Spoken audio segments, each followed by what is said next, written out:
Most people imagine the Vikings gathered around a bright fire, a roaring flame, sparks rising into the dark night. But picture something different. A storm that lasts for days. The wind screams across the fjords. Snow buries the land. Every piece of wood outside is soaked. Every log you try to burn dies in smoke. The flame fades. The house grows cold. How do you survive then? How do you keep children warm when the firewood is gone? The Vikings lived in Scandinavia where winters were long and merciless. Temperatures dropped below freezing. The nights stretched for endless hours. A simple mistake could mean frostbite or death. And yet they endured. They did not always have dry firewood. Still, they found ways to keep life burning through the dark season. Their methods were clever, sometimes simple, sometimes surprising. Almost always they relied on what nature gave them.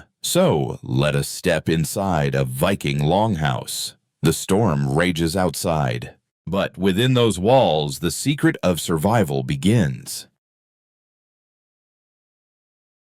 The winters of Scandinavia were not gentle. They were long, they were dark, and they were fed by winds blowing down from the Arctic. Snow covered the valleys, ice locked the rivers, forests that once seemed endless stood bare and silent. And the problem was not only the cold itself, it was the fuel. Dry firewood was precious. After days of storms, every log outside could be frozen solid. Imagine trying to strike a spark on wet wood. The flame hisses, then it dies. In modern films, we often see Vikings sitting by a blazing campfire. But the truth was harsher. A campfire in the open could not always be trusted. The wind could blow it out in moments. So what do you do when there is no fire to gather around? How do you keep the house warm when the world outside is nothing but snow and ice? This was the daily struggle of Viking families in the Scandinavian winter. The first secret of Viking survival was not fire at all. It was the house itself. The Viking longhouse was more than a shelter. It was a living furnace. Its walls were built of timber and packed earth. Its roof was covered with turf like a natural blanket of soil and grass. Thick, heavy, insulating. Their homes worked almost like thermos bottles holding the warmth inside. Inside a longhouse, the family lived close together. At one end, there were benches and raised beds. At the other, stalls for animals. Cows, sheep, even goats shared the same roof. Their breath and their bodies added heat to the air. In the center burned a small fire. Not a great bonfire, but a slow flame. The smoke did not escape quickly. It rose and lingered beneath the roof beams. That smoky air was not pleasant, but it kept the chill away. Can you picture it? Outside, snow falls heavy. The wind roars across the fields. But inside the longhouse, 10 people, 2 cows, and a few goats huddle together.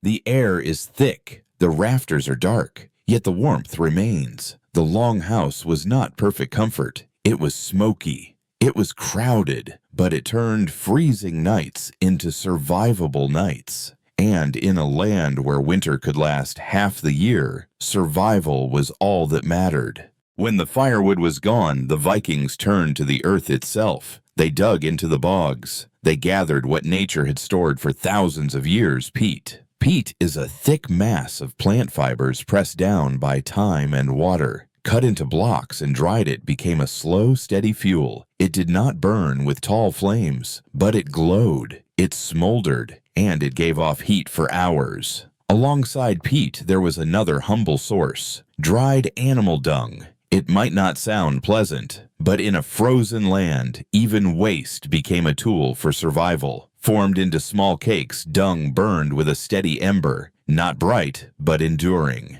Picture a Viking family on a stormy night. The logs are wet. The snow outside is deep, yet inside the hearth, a block of peat glows red. A few cakes of dung add their quiet warmth. The fire does not roar. It whispers. But it lasts until morning. This was not luxury. It was survival. Peat fuel filled the longhouse with a gentle heat. The smell was earthy, heavy, sometimes sharp, but for the Vikings, it meant life. And so when wood failed the soil beneath their feet and the animals beside them kept the cold at bay. Not every night could be saved with firewood or peat. Sometimes the hearth was too small. Sometimes the fuel ran low. In those moments, the Vikings turned to another ally, stone. They would place small stones into the fire. Not to burn, of course, but to capture heat. Stone has a memory for warmth. Once heated, it holds the fire inside like a quiet heart still beating. When the rocks glowed red, they were lifted carefully with tongs, then wrapped in thick layers of hide or fur. The bundle was placed beneath a bed or near the feet of a child. Slowly through the night, the stone released its hidden heat. Imagine a family settling in for sleep. The longhouse is dark. The peat fire is faint. Yet under the blankets, a warm stone glows unseen. The children press close, feeling the comfort. Hours later, when the storm still howls, the stone is still warm. It was a simple trick. No roaring flames, no smoke. Just earth itself carrying warmth from one hour to the next.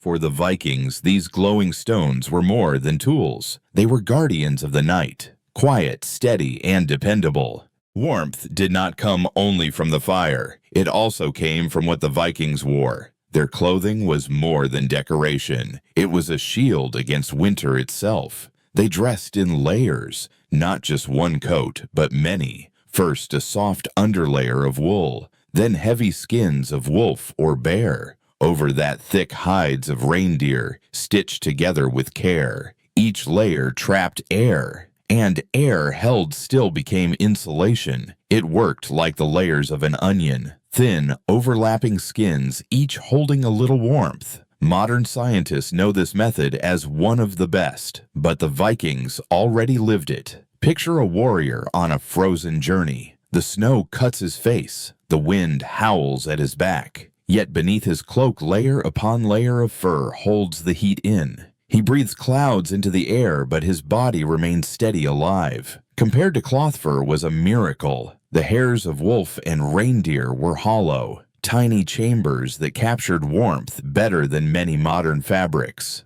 A coat of fur was not just heavy. It was alive with air like a natural blanket of earth wrapped around the body. The Vikings knew this truth well. Fire could fail. Stones could cool. But the furs on their backs traveled with them through every storm.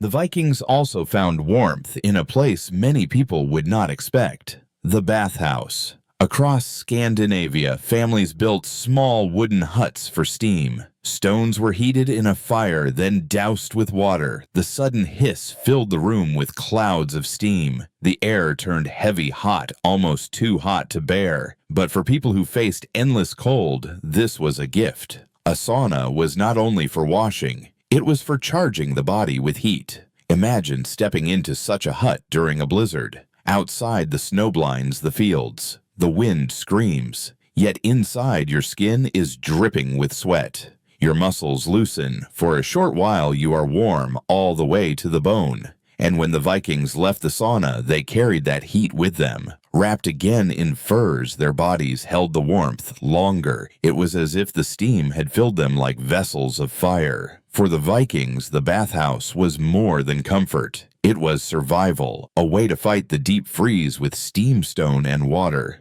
Even today, saunas remain a tradition across the North, a ritual born of necessity. A reminder that in winter, warmth is not only found in flames, but also in the simple power of steam. At the end of the day, when the fire was low and the stones had cooled, the Vikings relied on the oldest source of warmth: each other. Inside the longhouse, families did not sleep apart. They gathered close. Parents, children, even the smallest animals. Dogs curled near the feet. Goats or lambs settled by the wall. All pressed together beneath heavy blankets of wool and fur. Body heat became the furnace. A dozen hearts, a dozen lungs breathing warmth into the same small space. Alone, one person might shiver. Together, they could endure. Imagine such a night. The storm howls outside. The peat fire glows faintly, almost gone. Yet within the dark, the family huddles tight.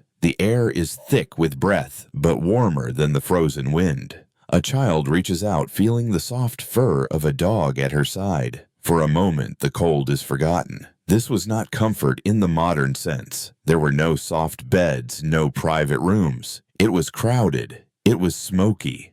But pressed close, surrounded by kin and animals, the Vikings found enough warmth to survive until morning. In the deep winters of Scandinavia, survival meant sharing. Sharing food, sharing space, sharing heat. Firewood could fail, but human closeness never did. The Vikings did not think in scientific terms, but what they built and wore followed natural laws. Today, we can explain why their methods worked so well. Start with the longhouse. Its turf roof was more than decoration. Turf is soil and grass stacked 20 or 30 centimeters thick. Like a natural blanket of earth, it held heat inside. The walls and roof turned the home into a giant insulator. Their homes worked almost like thermos bottles. Next, the fuel. Peat looks humble, just dark blocks cut from the ground. But peat is made of compressed plants pressed together for centuries. Its fibers are packed tight with cellulose. That is why it burns slowly, not with bright flame, but with a long, steady glow. A single block of peat could keep embers alive through the night. Now the furs. Wolf bear and reindeer coats had hollow hairs. Each strand trapped air inside like tiny pipes. Still, air is the secret to insulation. The more air you trap, the warmer you stay. In many ways, a Viking fur cloak worked as well or better than modern winter jackets. Think of it this way: turf walls, peat fuel, fur clothing. All three worked because they trapped air and slowed the escape of heat. That is the essence of survival in the cold. So while the Vikings may not have spoken of thermal conductivity, they lived the lesson every day. Nature gave them the tools, they used them with skill, and that is why they endured.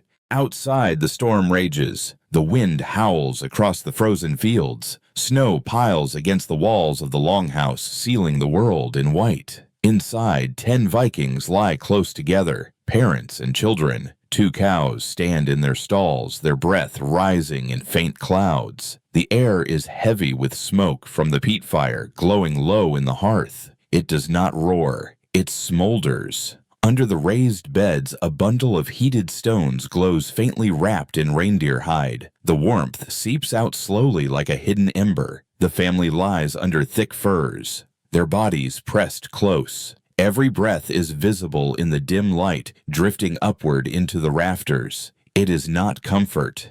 It is survival. A child stirs, reaching for the fur of the family dog beside her. The animal shifts, curling closer. The warmth of beast and child merges one steady source of heat. The longhouse creaks under the weight of snow. The wind scratches at the turf roof, trying to find a way inside, but the walls hold. The heat remains, and so the family endures the night. Not with roaring flames, not with comfort as we know it, but with peat stone fur and the closeness of life itself. This is how the Vikings survived, one night at a time, one storm at a time, until winter finally passed.